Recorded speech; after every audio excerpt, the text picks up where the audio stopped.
Hi అండి. Welcome to Ramya kitchen. ఇవాటి మన వీడియోలో వచ్చేసి చికెన్ కర్రీ చూపించబోతున్నానండి. ఇలా మసాలా నూరి గనక చికెన్ కర్రీ చేస్తే చాలా బాగుంటుందండి. గ్రేవీ కూడా చిక్కగా ఉంటుంది. టేస్ట్ కూడా చాలా బాగుంటుందండి. ఈ కర్రీ చపాతీలోకైనా, అన్నంలోకైనా, బిర్యానీలోకైనా చాలా బాగుంటుందండి. వీడియోని స్కిప్ చేయకుండా చూడండి, మీకు ఈజీగా అర్థమవుతుందండి. ఫస్ట్ ఒక 1 kg వరకు చికెన్ తీసుకున్నానండి. దాన్ని 2 సార్లు వాష్ చేసుకొని తడి లేకుండా కొంచెం ఆరబెట్టుకున్నానండి. ఇప్పుడు దీంట్లోకి ఒక 1 టేబుల్ స్పూన్ వరకు ఉప్పు వేసుకోండి. 2 టేబుల్ స్పూన్ల వరకు కారం వేసుకోండి. నాన్ వెజ్ కర్రీలోకి కొంచెం కారం ఎక్కువగా ఉంటే బాగుంటుందండి. మీరు తినేదాన్ని బట్టి చూసి వేసుకోండి. అలాగే ఒక 1 టేబుల్ స్పూన్ వరకు అల్లం వెల్లుల్లి పేస్ట్ వేసుకోండి. ధనియాల పొడి కూడా ఒక 1 టేబుల్ స్పూన్ వరకు వేసుకోండి. ఒక పావు టీ స్పూన్ వరకు పసుపు వేసుకోండి. 2 టేబుల్ స్పూన్ల వరకు ఆయిల్ వేసుకోండి. ఇప్పుడు చేత్తోనే అల్లం, వెల్లుల్లి, ఉప్పు, కారం మొత్తం చికెన్ పీస్లకంతా బాగా పట్టేలా కలిపేసుకోండి. ఇలా కలుపుకున్న తర్వాత ఒక అర్ధగంట సేపు పక్కన పెట్టండి. ఉప్పు, కారం బాగా పడుతుందండి అర్ధగంట సేపు నాననిస్తే మనకు. ఇప్పుడు మసాలా కోసం ఒక వెడల్పాటి కడాయి తీసుకొని ఒక 3 టేబుల్ స్పూన్ల వరకు ధనియాలు వేసుకోండి. గ్యాస్ అనేది సిమ్లో పెట్టి వేయించుకోండి. దీంట్లోనే ఒక 3 యాలకులు వేసుకోండి. దాల్చిన చెక్క కూడా ఒక చిన్న సైజు ముక్క వరకు వేసుకోండి. అలాగే 4-5 వరకు లవంగాలు, 7-8 వరకు మిరియాలు వేసుకోండి. అలాగే స్టోన్ ఫ్లవర్ కూడా ఒక 2-3 వరకు వేసుకోండి. బయట సూపర్ మార్కెట్లో ఎక్కడైనా దొరుకుతుందండి ఇది. ఇలా మసాలా ఫ్రెష్గా నూరివేయడం వలన కర్రీ అనేది మరింత టేస్ట్ అనేది వస్తుందండి. మీకు వీడియోలో కనిపిస్తుంది కదా, ఆ విధంగా వేయించుకున్న తర్వాత ఒక బౌల్లోకి తీసుకోండి. ఇప్పుడు అదే కడాయిలో మరి కొద్దిగా ఆయిల్ వేసుకోండి. ఆయిల్ వేడెక్కిన తర్వాత పొడుగ్గా కట్ చేసుకున్న 2 ఆనియన్స్ వేసుకోండి. దీంట్లోనే 1 నిమిషం పాటు లైట్గా ఫ్రై చేసుకోండి. దీంట్లోనే ఒక 7-8 వరకు జీడిపప్పులు కూడా వేసుకోండి. ఇలా జీడిపప్పులు వేయడం వలన చిక్కటి గ్రేవీ అనేది వస్తుంది. కర్రీ కూడా టేస్టీగా ఉంటుందండి. జీడిపప్పు ఫ్రై అయిన తర్వాత ఒక 2 టమాటాలు కూడా వేసుకోండి. దీంట్లోనే చిన్నగా కట్ చేసుకొని. బాగా పండిన టమాటాలు అయితే మరింత టేస్ట్ వస్తుందండి.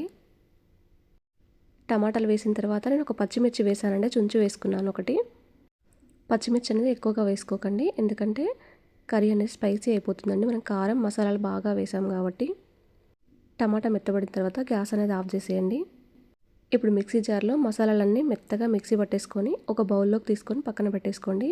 ఇప్పుడు అదే మిక్సీ జార్లో ఉల్లిపాయలు, టమాటా వేయించేసుకున్నాం కదా, ఆ పేస్ట్ కూడా చేసుకొని సిద్ధంగా పెట్టేసుకోండి. మీకు వీడియోలో కనిపిస్తుంది కదా, ఆ విధంగా వస్తుందండి మనకు పేస్ట్ అనేది. ఇప్పుడు ఒక వెడల్పాటి కడాయి తీసుకొని ఒక 4 టేబుల్ స్పూన్ల వరకు ఆయిల్ వేసుకోండి. ఒక 1 టేబుల్ స్పూన్ వరకు జీలకర్ర వేసుకోండి.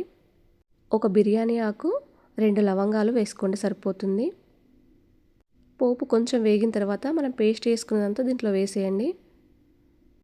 ఇప్పుడు గ్యాస్ అనేది సిమ్లో పెట్టేసుకొని ఆయిల్ పైకి వచ్చేంత వరకు కూడా కలుపుకుంటూ ఉండండి, ఎందుకంటే అడుగు అనేది మాడిపోతుందండి. ఈ గ్రేవీ ఎప్పుడు కానీ చేసేటప్పుడు కొంచెం అడుగు అనేది మందంగా ఉండే గిన్నె అయితే మాడకుండా ఉంటుందండి. ఈ గ్రేవీలోకి సరిపోయేంత ఒక 1/2 టీ స్పూన్ వరకు ఉప్పు వేసుకోండి. అలాగే పావు టీ స్పూన్ పసుపు కూడా వేసుకోండి. పోపులోనే అల్లం వెల్లుల్లి పేస్ట్ కూడా ఒక 1 టేబుల్ స్పూన్ వరకు వేసుకోండి. మనం ఆల్రెడీ కర్రీలో వేసాము ఒక 1 టేబుల్ స్పూన్, పోపులో కూడా వేసుకోండి. ఇప్పుడు పచ్చివాసన పోయేంత వరకు కూడా కలుపుకుంటూ ఉండండి. చూడండి ఆయిల్ అనేది మనకు పైకి రిలీజ్ అయింది కదా, ఇప్పుడు చికెన్ పీసులు తీసుకొచ్చి దీంట్లో వేసేయండి. గ్రేవీ అంతా పట్టేలా ఒకసారి లైట్గా కలిపేసుకోండి మొత్తం. ఇలా కలుపుకున్న తర్వాత పైన కొద్దిగా పుదీనా వేసుకోండి. పుదీనా ఫ్లేవర్ అనేది చాలా బాగుంటుందండి కర్రీలోకి అయితే. మనం ఆల్రెడీ మసాలా నూరి పెట్టేసుకున్నాం కదా, ఆ మసాలా తీసుకొచ్చి దీంట్లో వేసేయండి మొత్తం కూడా. ఇప్పుడు ఒకసారి లైట్గా కలిపేసుకొని గ్యాస్ అనే సిమ్లో పెట్టేసుకొని మూత పెట్టండి. ఒక 5-10 నిమిషాల వరకు మూత పెట్టండి. చికెన్ గ్రేవీ కానీ మసాలా కానీ చికెన్ పీస్లకు బాగా పడుతుందండి. నేనైతే ఒక 7 నిమిషాల తర్వాత మూత తీసానండి. చూడండి మంచిగా గ్రేవీ లాగా మనకు చికెన్ అనేది ఒక 50% వరకు ఉడికిపోయిందండి. ఇప్పుడు మళ్ళీ ఒకసారి లైట్గా కలిపేసుకొని ఒక గ్లాస్ నీళ్ళైతే పోసేసుకోండి దీంట్లోని. రైస్లోకి అయితే ఒక గ్లాస్ వరకు సరిపోతుందండి. అదే చపాతీలోకి అయితే ఒక గ్లాసున్నర వరకు నీళ్ళు పోసేసుకోండి. వాటర్ పోసిన తర్వాత ఒకసారి లైట్గా కలిపేసుకొని మూత పెట్టి మరొక 7 నిమిషాల పాటు గ్యాస్ అనేది ఫుల్లో పెట్టేసుకొని ఉడికించుకోండి. మనకు కర్రీ అనేది ఈ విధంగా వస్తుందండి మూత తీస్తే మాత్రం. చూడండి ఆయిల్ మొత్తం మనకు పైకి ఇలా కనిపించాలి. అప్పుడే కర్రీ మరింత టేస్ట్ వస్తుంది. బాగా ఉడికినట్టండి. చివరిగా కొత్తిమీర చల్లేసుకోండి సరిపోతుంది. ఇంకేం మసాలాలు కానీ ఉప్పు కారం కానీ ఏం వేసుకోకండి. ఇలా మసాలా నూరి చేస్తే ఆ వాసనకి కడుపు నిండిపోతుందండి. చికెన్ కర్రీ అనేది అంత బాగుంటుంది. ఈ వీడియో మీకు నచ్చినట్టయితే మీ ఫ్రెండ్స్కి రిలేషన్కి షేర్ చేయండి. ఒకవేళ మీరు ఈ రెసిపీ ట్రై చేస్తే ఎలా వచ్చిందో నాతో షేర్ చేసుకోవడం మాత్రం మర్చిపోవద్దండి.